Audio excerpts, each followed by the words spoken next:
Hello friends, आगे के प्रश्नों पे हम डिस्कशन करते हैं। निम्नलिखित युग्मों पर विचार कीजिए। संघ सूची, एक तरफ सूची है एक तरफ विषय है, तो संघ सूची से संबंधित विषय विदेशी मामले हैं, तो हाँ सही है। राज्य सूची में बैंकिंग आता है क्या? तो राज्य सूची में बैंकिंग मतलब नहीं आता है, ये तो केंद्र सूची का विषय है। और समवर्ती सूची में विवाह आते हैं क्या? तो इसमें बी वाला सही है। जो विकल्प की बात करें तो बी वाला विकल्प इसमें सही है। केवल 2 युग्म सही हैं, तो पहला युग्म तो सही है और तीसरा भी सही है। तो केवल 2 युग्म अगर सही हैं तो इसमें से राज्य सूची में बैंकिंग तो नहीं ही आएगा, तो ये गलत होगा, बाकी ये दोनों सही हैं। तो इसकी व्याख्या पर हम दृष्टिपात करते हैं। ये संविधान की 7वीं अनुसूची में केंद्र और राज्य के बीच विधायी विषयों को 3 सूचियों में विभाजित किया गया है। सूची 1 संघ सूची, राज्य सूची, समवर्ती सूची। तो संविधान की 7वीं अनुसूची में केंद्र और राज्य के बीच विधायी विषयों को 3 सूचियों में विभाजित किया गया है। संघ सूची में राष्ट्रीय महत्व के विषय जैसे देश की रक्षा, विदेशी मामले, बैंकिंग, संचार और मुद्रा को शामिल किया गया है। इन विषयों को इस सूची में इसलिए रखा गया है क्योंकि हमें पूरे देश में इन मामलों पर एक समान नीति की आवश्यकता होती है। संघ सूची में उल्लिखित विषय से संबंधित कानून केवल केंद्र सरकार ही बना सकती है। राज्य सूची में राज्य और स्थानीय महत्व के विषय जैसे पुलिस, व्यापार, वाणिज्य, कृषि और सिंचाई को शामिल किया गया है। राज्य सूची में उल्लिखित विषयों से संबंधित कानून केवल राज्य सरकारें ही बना सकती हैं। हालांकि राज्यसभा संसद को राज्य सूची में सूचीबद्ध किसी विषय पर कानून बनाने के लिए अधिकृत कर सकती है, अनुच्छेद 249 के तहत, है ना। मतलब राज्य सूची में जो विषय हैं उसमें तो राज्य सरकार को ही कानून बनाने का अधिकार है, केंद्र सरकार को नहीं है। लेकिन आर्टिकल 249 के तहत अगर राज्यसभा चाहे तो वो राज्य सूची में वर्णित किसी विषय के ऊपर कानून बनवाने के लिए अनुमोदन कर सकती है, प्रस्ताव को रख सकती है। तो आर्टिकल 249 इंपॉर्टेंट है। आर्टिकल 249 में यह है कि राज्यसभा राज्य सूची में वर्णित किसी विषय के ऊपर कानून बनवाने के लिए इनिशिएट कर सकती है, शुरुआत कर सकती है।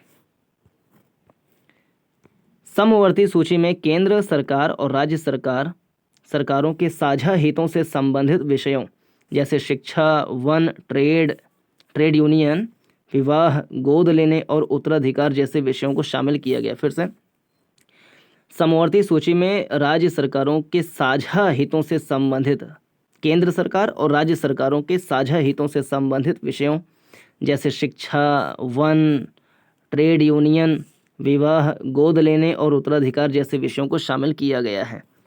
तो फिर से हम सारे इसको लिस्ट को थोड़ा सा पढ़ते हैं। संघ सूची में राष्ट्रीय महत्व के विषय हैं जैसे कि रक्षा, विदेशी मामले, बैंकिंग, संचार और मुद्रा। राज्य सूची की बात करें तो इसमें पुलिस, व्यापार, वाणिज्य, कृषि और सिंचाई। पुलिस, व्यापार, वाणिज्य, कृषि और सिंचाई।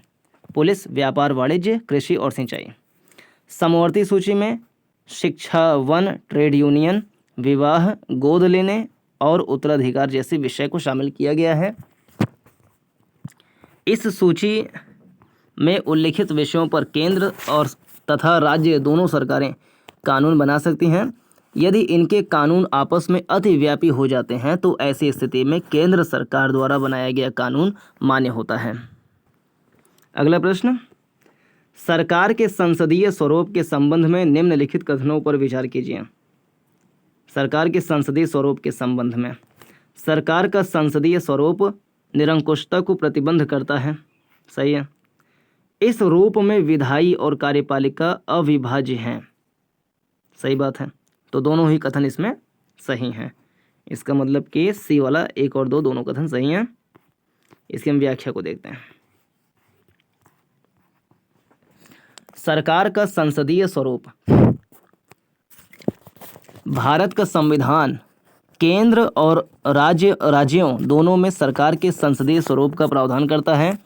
अनुच्छेद 74 और 75 केंद्र में संसदीय प्रणाली तथा अनुच्छेद 163, 164 राज्यों से संबंधित है। फिर से, अनुच्छेद 74 और 75 केंद्र में संसदीय प्रणाली तथा अनुच्छेद 163 और 164 राज्यों से संबंधित हैं। सरकार के संसदीय स्वरूप के गुण क्या क्या हैं? एक तो उत्तरदायी सरकार, निरंकुशता पर रोक, व्यापक प्रतिनिधित्व, ये सारे गुण हैं। और दोष क्या हैं? अस्थिर सरकार, नीतियों की निरंतरता का अभाव, शक्तियों के पृथक्करण के विरुद्ध, ये सारे दोष हैं। तो गुण में हम बारी बारी देख लेते हैं। सरकार के संसदीय स्वरूप के गुण। तो पहला, उत्तरदायी सरकार। संसदीय प्रणाली अपने स्वभाव से ही एक उत्तरदायी सरकार की स्थापना करती है। मंत्री अपने सभी चूक और कमीशन के कृत्यों के लिए संसद के प्रति उत्तरदायी होते हैं। तो यह है गुण इसके। संसदीय स्वरूप में क्या होता है कि जो कार्यपालिका है वो विधायिका के प्रति जवाबदेह होती है, उत्तरदायी होती है, अकाउंटेबल होती हैं। अगला, निरंकुशता पर रोक। इस प्रणाली के तहत कार्यकारी अधिकार व्यक्तियों के एक समूह मंत्रिपरिषद में निहित होता है, न कि किसी एक व्यक्ति में।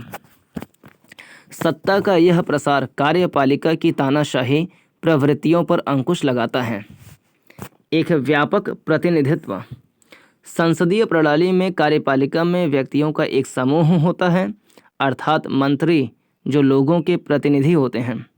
इसलिए सरकार में सभी वर्गों और क्षेत्रों को प्रतिनिधित्व प्रदान करना संभव है। सरकार के संसदीय स्वरूप के दोष में अस्थिर सरकार।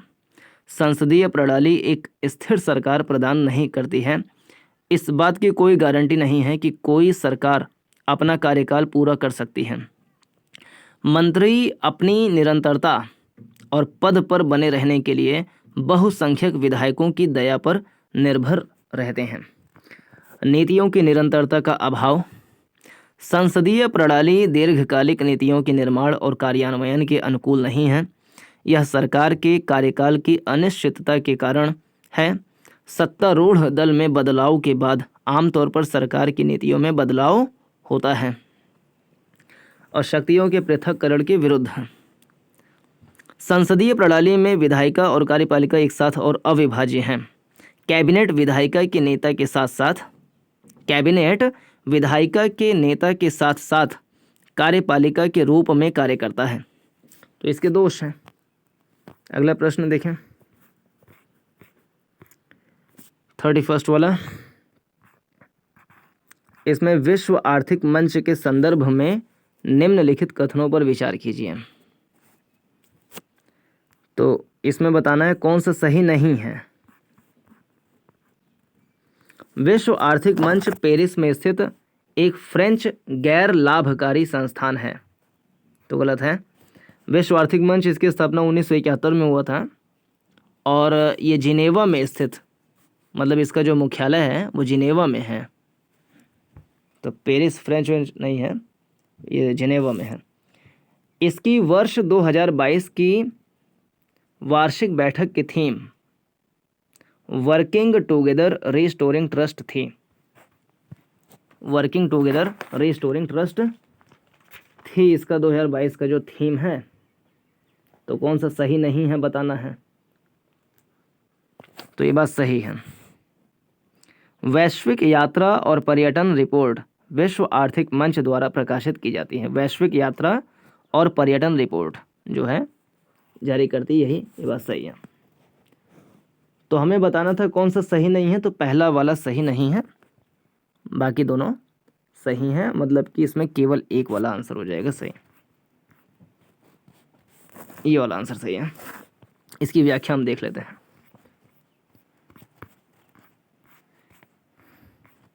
विश्व आर्थिक मंच।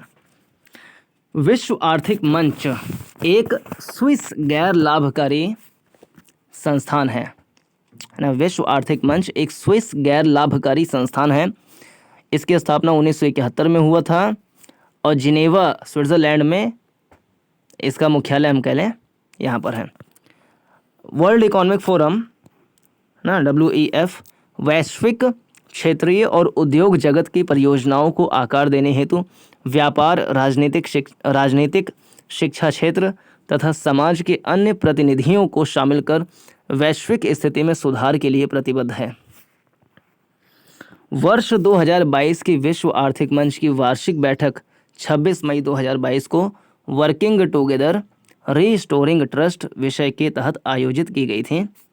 तो ये 2023-24 का जो एग्ज़ाम देगा 2024-25 के लिए, तो उसके पहले का जो बैठक होगा उसकी थीम इम्पॉर्टेंट रहेगी। WEF द्वारा प्रकाशित प्रमुख रिपोर्टों में से क्या क्या है? तो वर्ल्ड इकोनॉमिक फोरम जो रिपोर्ट निकालती है उसमें से जो इम्पॉर्टेंट है तो ये है वैश्विक प्रतिस्पर्धात्मकता रिपोर्ट, ये निकालती है विश्व आर्थिक मंच।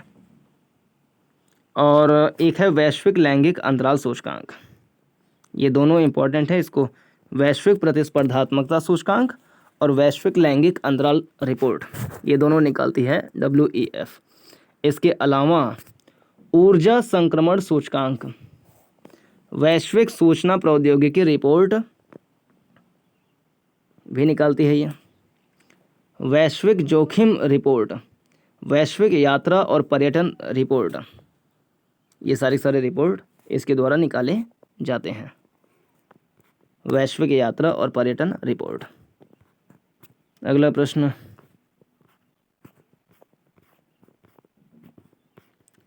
निम्नलिखित कथनों पर विचार कीजिए।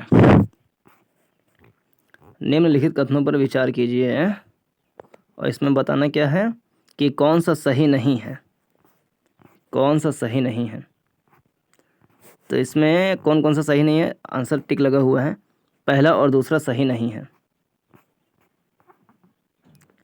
संविधान की 7वीं अनुसूची में 22 भाषाएं हैं, नहीं ये तो आसान सा क्वेश्चन है, 8वीं अनुसूची में है, 7वीं अनुसूची में थोड़ी ना है। 21वें संशोधन अधिनियम 1992 द्वारा सिंधी भाषा को अनुसूचित भाषा के रूप में मान्यता दी गई थी। तो 1992, पहली बात तो 73वां संविधान संशोधन 1992 हुआ था, है ना, उस टाइम पे, मतलब 73वां और 74वां संविधान संशोधन अधिनियम 1992-93 में हुआ था, ऐसे इसी टाइम पे। तो उस टाइम पे 73वां हो रहा है, तो 21वां जाहिर सी बात है इस टाइम पर नहीं होगा, तो ये बात सीधी सीधी गलत है। इतना आसान क्वेश्चन कहाँ ही पूछता होगा यूपीएससी। भारतीय संविधान का भाग 17 अनुच्छेद 343 से 351 तक आधिकारिक भाषाओं से संबंधित है। तो 343 से 351 तक जो है अनुच्छेद वो आधिकारिक भाषा से संबंधित तो है, लेकिन भाग ये क्लियर नहीं है, लेकिन सही है। ये दोनों कथन गलत हैं। इसकी व्याख्या हम देख लेते हैं।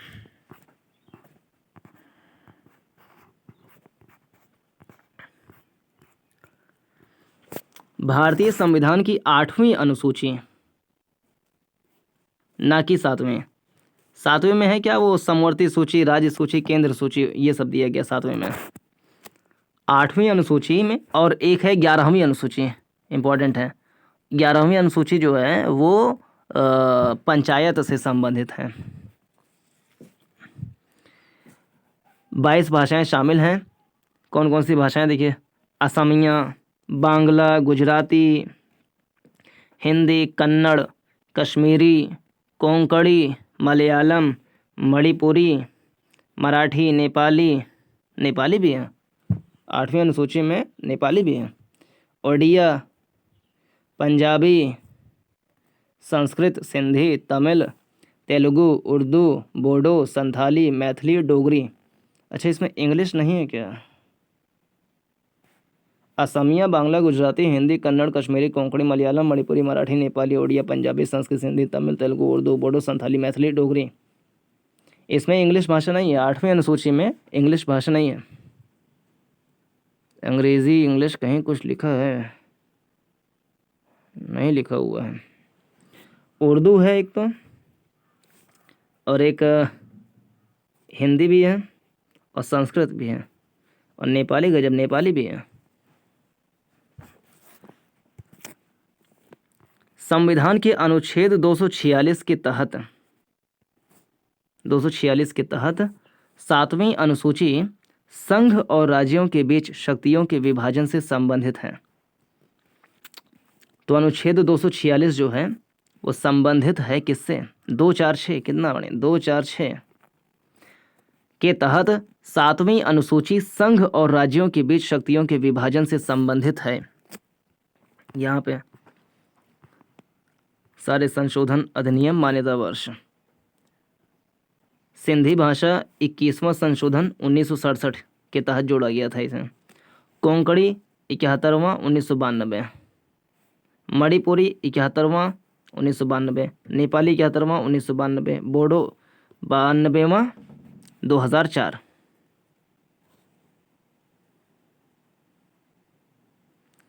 तो सिंधी 21वां 1967, 1992 में 3 है। कोंकणी, मणिपुरी, नेपाली 71वां संविधान संशोधन 1992, बोडो 92वां संशोधन 2004 के तहत आया था ये। डोगरी 92वां, डोगरी, मैथिली और यहाँ पर बोडो, डोगरी, मैथिली ये तीनों आए थे 92वां 2004 के में, और संथाली भी आया था 92वां 2004 के तहत। भारतीय संविधान का भाग 17 जो है अनुच्छेद 343 से 351 तक आधिकारिक भाषाओं से संबंधित है। तो ये बात सही है। अब देखते हैं 33वें में सी वाला सही आंसर। पहले ही देख लें, क्या टाइम पास करें। यानी कि दोनों कथन सही हैं। तो पढ़ते हैं क्या है स्टेटमेंट। भारतीय संविधान के अनुच्छेद 18 के संबंध में विचार करना है। यह भारतीय नागरिकों को किसी भी विदेशी राज्य से कोई उपाधि स्वीकार करने से प्रतिबंधित करता है। सही बात है, मतलब विदेशों से उपाधियां प्राप्त कर सकते हैं, लेकिन राष्ट्रपति की अनुमति लेने के बाद अगर ये चीज़ स्टेटमेंट में नहीं दिया गया है, कोई किंतु परंतु अगर नहीं लगा हुआ है, तो प्रथम दृष्टया हम विदेशों से जो विदेशी उपहार हैं, ये सब चीज़ें हैं, उसको हम ग्रहण नहीं कर सकते, है ना। उपाधि जो है, मुख्य रूप से उपाधि, उसे हम स्वीकार नहीं कर सकते प्रथम दृष्टया। लेकिन परंतु के रूप में लगा दें कि राष्ट्रपति की अनुमति मिल गई है तो हम ले सकते हैं। फिर विजेताओं के नाम के उपसर्ग, मतलब कि वो जो पहले लगाते हैं या बाद में लगाते हैं, या प्रत्यय के रूप में पद्म पुरस्कार प्रयोग नहीं किए जा सकते। सही बात है ना। भारत रत्न सचिन तेंदुलकर, पद्मश्री, ये पद्म विभूषण, ये ऐसे हम किसी के नाम के आगे या पीछे ये सम्मान हम लगा नहीं सकते हैं। तो ये बात तो सही है, आसान प्रश्न था ये। तो इसकी हम व्याख्या भी देखते हैं। 33वां अनुच्छेद 18 उपाधियों का अंत लिखा हुआ है, एबॉलिशन ऑफ टाइटल्स। यह राज्य को किसी को भी, चाहे वह नागरिक हो या विदेशी, कोई भी उपाधि, है ना, यह राज्य को किसी को भी, चाहे वह नागरिक हो या विदेशी हो, कोई भी उपाधि सैन्य अकादमिक भेद को छोड़कर, है ना, सैन्य वाला और अकादमिक को छोड़कर, मतलब कोई गया ऑस्ट्रेलिया में, वहाँ से PhD किया तो डॉक्टरेट की उपाधि मिली है, तो वो ले सकते हैं क्योंकि वो एकेडमिक उपाधि है। तो सेना से संबंधित और अकादमी से संबंधित उपाधियां ले सकते हैं, लेकिन अदर उपाधि जो होती है उसको हम नहीं ले सकते हैं। तो यह अनुच्छेद 18 जो है, यह राज्य को किसी को भी, चाहे वह नागरिक हो या विदेशी, कोई भी उपाधि प्रदान करने से रोकता है। यह भारत के नागरिक को किसी भी विदेशी राज्य से किसी भी उपाधि को स्वीकार करने से रोकता है। राज्य के अधीन लाभ या विश्वास का कोई पद धारण करने वाला विदेशी राष्ट्रपति की सहमति के बिना, देखिए, राज्य के अधीन लाभ या विश्वास का कोई पद धारण करने वाला विदेशी अगर कोई है तो वो भी राष्ट्रपति की सहमति के बिना किसी विदेशी राज्य से कोई उपाधि स्वीकार नहीं कर सकता है। कोई भी नागरिक या विदेशी जो राज्य के अधीन लाभ या विश्वास का कोई पद धारण करता है, राष्ट्रपति की सहमति के बिना किसी विदेशी राज्य से या उसके अधीन कोई वर्तमान परिलब्धता या पद स्वीकार नहीं करेगा। वर्ष 1996 में सर्वोच्च न्यायालय ने राष्ट्रीय पुरस्कारों भारत रत्न, पद्म विभूषण, पद्म भूषण और पद्मश्री की संवैधानिक वैधता को बरकरार रखा। इसने फैसला सुनाया कि ये पुरस्कार अनुच्छेद 18 के अर्थ में उपाधि नहीं है। तो 1996 में सुप्रीम कोर्ट ने कहा कि जो पुरस्कार हैं पद्म पुरस्कार और भारत रत्न, ये अनुच्छेद 18 के अर्थ में उपाधि नहीं है, जो केवल कुलीनता के वंशानुगत खिताब को प्रतिबंधित करता है। इसलिए वे अनुच्छेद 18 का उल्लंघन नहीं करते हैं, क्योंकि समानता का सिद्धांत यह अनिवार्य नहीं करता है कि योग्यता को मान्यता नहीं दी जानी चाहिए। हालांकि इसने यह भी फैसला सुनाया कि उन्हें पुरस्कार विजेताओं के नाम के प्रत्यय या उपसर्ग के रूप में इनका इस्तेमाल नहीं किया जाना चाहिए, अन्यथा उन्हें पुरस्कारों को त्यागना होगा। अरे भैया, उन्हें पुरस्कारों को त्यागना होगा अगर ऐसे कुछ पोज बनाए पब्लिक में जा कर के कि हम हैं भारत रत्न। ऐसे नहीं कर सकते।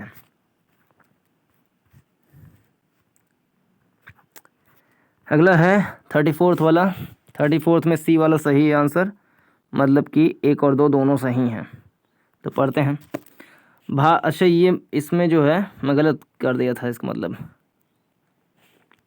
भारतीय फार्मास्यूटिकल उद्योग मात्रा के आधार पर दुनिया का तीसरा सबसे बड़ा उद्योग है। तो मैं इसको गलत कर दिया, मुझे लगा कि पहला है। तो हाँ, ये तीसरा है, ये सही बात है। ये अभी कल के एक आर्टिकल में पढ़े थे। तो जो इंडियन फार्मास्यूटिकल इंडस्ट्री है वो मात्रा के आधार पर दुनिया का तीसरा सबसे बड़ा उद्योग है, मात्रा के आधार पर। और भारत में $50 बिलियन का बाज़ार है फार्मास्यूटिकल इंडस्ट्री का, जिसमें से $25 बिलियन का घरेलू बाज़ार है और $25 बिलियन का हम निर्यात करते हैं। भारत का लक्ष्य है कि 2023 तक हम $130 बिलियन का बाज़ार बना लेंगे, जिसका 60% हम एक्सपोर्ट करेंगे। ये सारे तथ्य हमने एक आर्टिकल में पढ़ा था, तो वहाँ से जानकारी मिली है। तो ये भारतीय फार्मास्यूटिकल उद्योग मात्रा के आधार पर दुनिया का तीसरा सबसे बड़ा उद्योग है। बात सही है, मुझे लगा पहला है, तो ये क्वेश्चन मेरा गलत हो गया था। सक्रिय फार्मास्यूटिकल सामग्री API यानी एक्टिव फार्मास्यूटिकल इंग्रेडिएंट्स किसी ड्रग या दवा के निर्माण के लिए प्रमुख तत्व है। ये बात पता था मुझको भी, ये बात सही भी है, क्योंकि 2019-20 के टाइम पे जब कोविड आया था तो भारत जो है API के लिए चीन के ऊपर बहुत ज़्यादा निर्भर है। और दवाइयों को बनाने के लिए API बहुत ही इम्पोर्टेंट एक मतलब चीज़ होता है, जिसको हम दवाइयों में प्रयोग करते हैं उसको बनाने के लिए। तो इसमें दोनों ही कथन सही हैं। इसकी हम व्याख्या पढ़ लें और ढंग से। क्वेश्चन नंबर 34 का,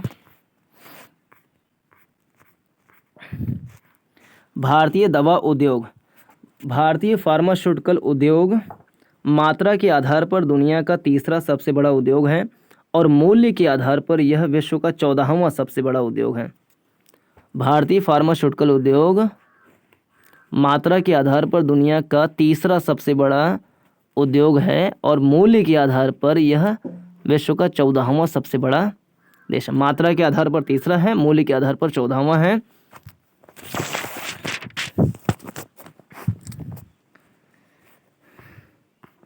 लगभग 3000 दवा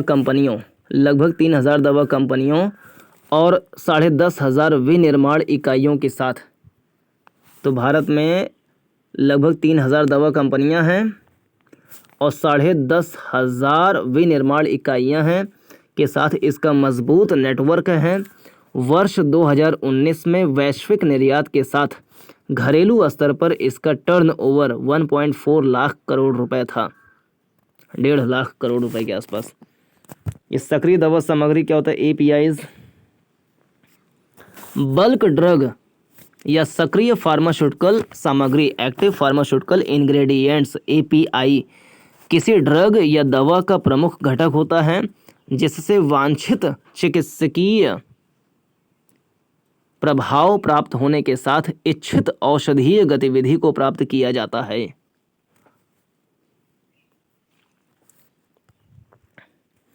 API कई रासायनिक अभिक्रियाओं से तैयार किए जाते हैं जिनमें रसायन और सॉल्वैंट्स या विलायक शामिल होते हैं। ऐसे प्राथमिक रसायन या आधारभूत कच्चा माल जिसे विभिन्न अभिक्रियाओं से गुजारने के बाद एपीआई का उत्पादन होता है उसे मूलभूत प्रारंभिक सामग्री या केएसएम कहा जाता है। इन अभिक्रियाओं के दौरान मध्यवर्ती चरणों के दौरान बनने वाले रासायनिक यौगिकों को ड्रग इंटरमीडिएट या डीआईस कहा जाता है। भारत में आयात होने वाली कुल दवाओं की मूलभूत सामग्री का 70% चीन से, जो एपीआई है वो कुल एपीआई जो मंगाते हैं उसका 70% चीन से आता है। पिछले 3 दशकों में penicillin G, erythromycin, rifamycin, tetracycline, citric acid और विटामिन B12 जैसे 20 अवयवों का उत्पादन करने वाले 7-8 विनिर्माण संयंत्र में से अधिकांश चीन से प्राप्त होने वाले सस्ते विकल्प के कारण बंद हो गए थे। 35वां पढ़ते हैं, इसमें ए सही है 35वें में। मेरा भी सही था। सरदार सरोवर बांध का निर्माण किया गया है नर्मदा नदी पर, जाहिर सी बात है। कृष्णा नदी पर जो है वो एक नागार्जुन सागर बांध है। कावेरी नदी पर ऐसे महानदी पर हीराकुंड बांध है। नर्मदा नदी पर है सरदार सरोवर बांध। आसान प्रश्न था। 35वां देखें, व्याख्या।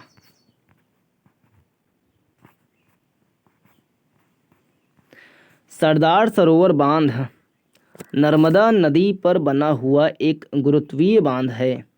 इसके अंतर्गत सिंचाई और जल विद्युत के लिए बहुउद्देशीय बांध शामिल हैं। तो सरदार सरोवर बांध नर्मदा नदी के ऊपर, सरदार सरोवर बांध नर्मदा नदी के पर बना हुआ एक गुरुत्वीय बांध है। इसके अंतर्गत सिंचाई और जल विद्युत के लिए बहुउद्देशीय बांध शामिल हैं। नलगोंडा जिले में स्थित नागार्जुन सागर बांध कृष्णा नदी पर बना हुआ है। इस बांध में लगभग 11,500 मिलियन क्यूबिक मीटर जल भंडारण क्षमता के साथ 10 लाख एकड़ भूमि की सिंचाई क्षमता है। हीराकुंड बांध महानदी पर निर्मित है, जो ओडिशा के संबलपुर से लगभग 15 किलोमीटर दूर है।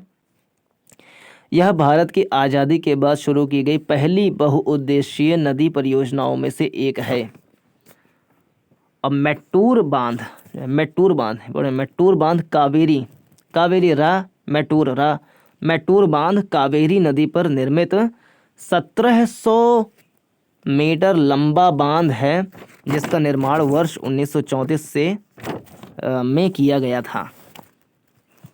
आज़ादी के पहले किया गया था। तो इस प्रकार से ये सही। इसमें 36वें में बी सही है। 36वां प्रश्न देखें, बी सही है, मीन्स कि केवल 2 सही है। अनुच्छेद 21A जो शिक्षा के अधिकार से संबंधित है, 21 है। अनुच्छेद 21A वर्ष 2002 के 92वें संविधान संशोधन अधिनियम द्वारा जोड़ा गया था। ये 86वें संविधान संशोधन द्वारा जोड़ा गया था 2002 में। तो ये कथन गलत है। अनुच्छेद 21A जो है वो 86वें संविधान संशोधन 2002 के तहत जोड़ा गया था। 86वें संविधान संशोधन 2002 के तहत 21A जोड़ा गया था। अगला, यह प्रावधान करता है कि राज्य माने देश, कंट्री 6 से 14 वर्ष की आयु के सभी बच्चों को मुफ्त और अनिवार्य शिक्षा प्रदान करेगा। तो ये कथन सही है। तो केवल 2 वाला सही है, बी।